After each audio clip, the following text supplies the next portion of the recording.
Hello and welcome to the Hume podcast from and Lowell. For those of you who don't know us, Hume is a recruitment training business co-founded by myself, Ed Khan, and Laura Hopes. And each week we're going to be giving you 10-minute snippets into our world of recruitment, tips and tricks to help you on your journey as an agency recruiter, and hopefully some laughs along the way too. We hope you guys enjoy.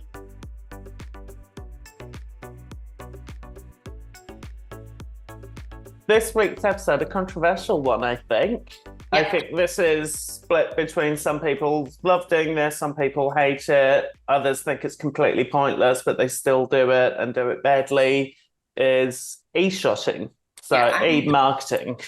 I think most people fall into the last bracket of like, we know we shouldn't do it, but we do it in a lazy way. We probably shouldn't, but maybe something will come of it. Yeah. Really ever comes of it. And I think the way that recruiters e-shot creates a really bad association with e-shotting.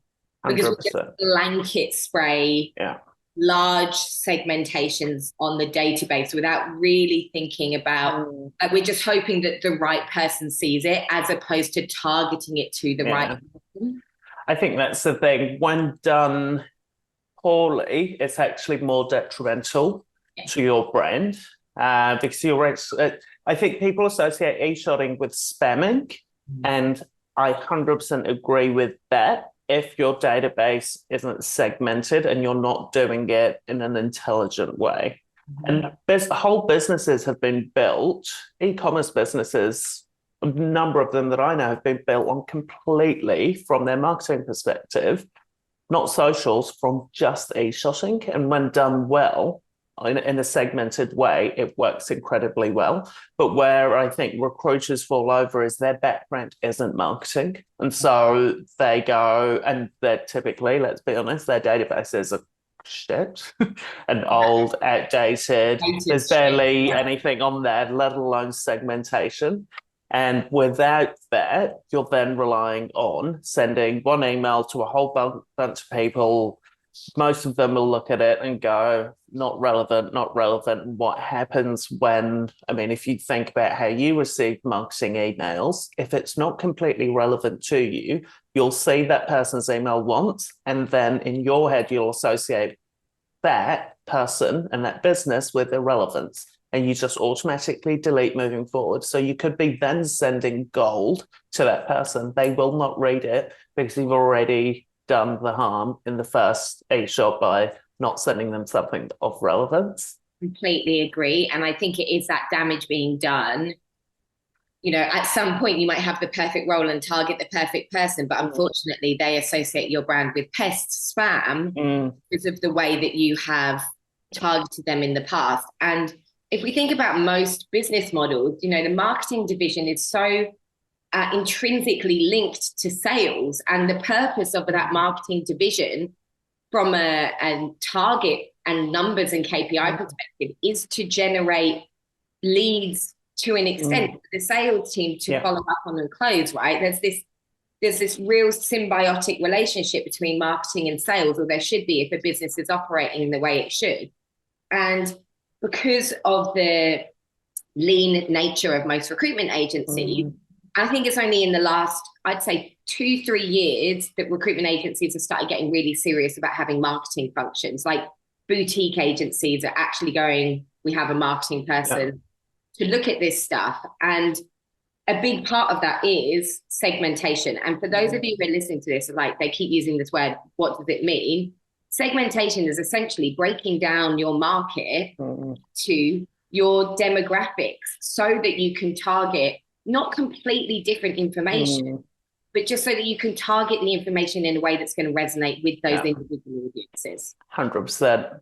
And okay, so how would you do it if you're listening and going, I've got a database of 4,000 people, how do I segment it? And it's probably easiest to explain it from the end result. So end result is, say you've got a list of senior marketers as client contacts on your database, 4,000 of them. You typically send everything to that 4,000 group That's not segmentation. How I would then do that is break that group down of 4,000 on your database to perhaps something in terms of, it could be not, I do it based on industry sector. Where are those senior marketers? So this group of 100 senior marketers is banking finance. This group is insurance. This group is blah, blah, blah. So then all of a sudden you've got a 4,000 list, but you've got certain segments within that list. So you've got banking and finance.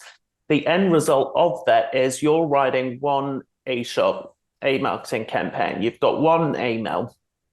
You then tailor that email for each audience ever so slightly. So the message can be completely the same. Hey, we've done a salary guide, blah, blah, blah, wanted to share it with you. Instead of sending a blanket one to everyone, you then tailor that comms slightly so that that person goes, oh shit, this is actually very relevant for me. So instead of saying to the whole group, hey, we've done this marketing salary guide, you would go, hey, I know you're in banking and finance. We've actually targeted a salary guide towards this sector. Thought it might be of relevance to you. Here you go. That particular selection of the audience, then all of a sudden I can guarantee you, and I've done so many stats around this from our own database, because we send e-marketing every 2 weeks, you get an incredible amount of people engaging with that. When it's segmented, it shoots through the roof when you actually look at the analytics, and what shoots down is people unsubscribing. Yeah, we get very few unsubscribes with our Hume. Like, in fact, I can't think of one unsubscribe we've had in the last 3 months of content. No. Someone sat listening to this being like I fucking unsubscribed. I have. Please don't unsubscribe. This is, what we're trying to achieve, and even like, let's say, take another example, rather than your candidate pool, say it's your client pool, and you just do it, you break it down, your segments are 3 different hiring managers' job titles. So it's like, as a manager in the middle bracket of your, middle management, as a senior leader within this space, or as a senior leader within banking and finance for your marketing division, suddenly people are like, this is going to be relevant to me because they've called out, what's going to be important. And the level, like you said, the level of interaction you get, the engagement is so much higher for something that in the front end, yes, takes a bit of admin, but then like the way that our database operates now, it's so streamlined that each campaign just has 5 different email, slight changes to it. The results are amazing. I've just thought about another thing as well, and I feel like this episode could go on for like an hour. But then what you want from, essentially, I think where people go wrong with e-shots is they want something from that one email campaign, and that's it. If they don't get it, they go, oh, it's not worked. We need to have front and center of mind, this is brand building. And on average, we all know salespeople 7 touch points before you actually convert a client. That's what you should be aiming for, not quick wins. Yes, you'll get them occasionally, but realistically, what you want is people receiving 7 bits of comms from you en masse, but it's targeted to them. It takes you very little time. They're building knowledge of you, your brand, your offering over 7 different touch points. Then where you then elevate this whole thing is bring in analytics, i.e. who's engaging with what is of relevance to them. So we're now tracking 7 different emails that have gone out to this whole database. What are they all engaging with?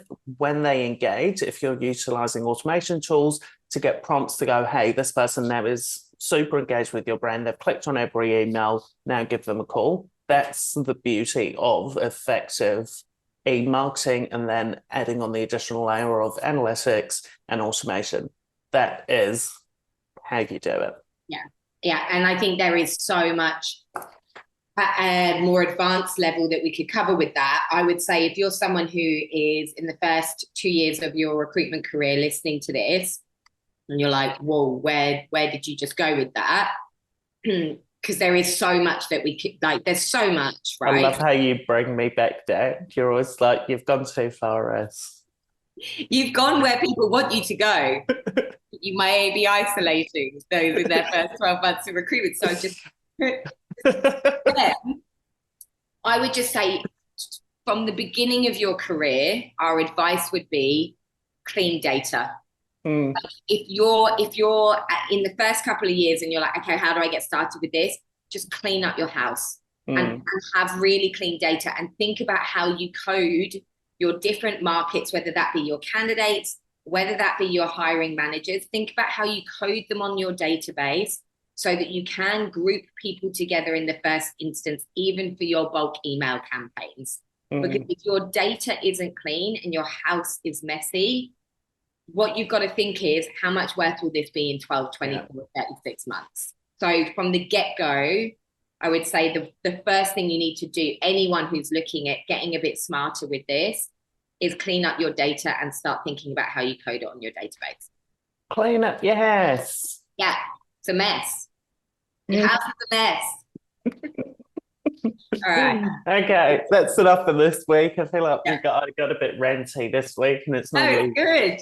It's a happy place. Ranting about marketing analytics is a happy place. See you all next week. Thanks, guys.